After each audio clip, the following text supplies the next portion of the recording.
bwana, huwezi kuamini, ulipigwa mshale ulikokuwa umetokea kufahamiki ni wapi, na jamaa alishashtuka. Ana wao huyu bidada ili mradi asizungumze. Yaani lengo ni kupoteza ushahidi. Huyu mtu aliyepiga mshale kaingia. Kicheki ni kama mdada hivi. Mjomba kabida kimbie. Alafu kuna mwingine huyo kibonge cha mtu ana tumbo kama nyumba ya kufugia kuku. Mome Cheo. Aliyekwambia uje kuiba kazi yangu na? Hao wote na wenyewe ni wauaji wa kukodiwa. Sasa kazi waliopewa mjomba na wenyewe wamepewa hiyo hiyo. Kuda dadeki. Sasa kama mtu anataka hii kazi manake inabidi amuue mwenzie apone yeye.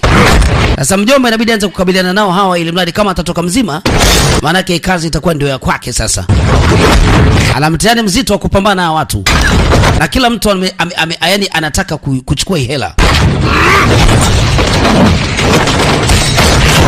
Kibonge Maele yuko hapa amenyoa palangoto. Si mchezo wa AK tako, so mchezo. Hatari tupo anasumbua.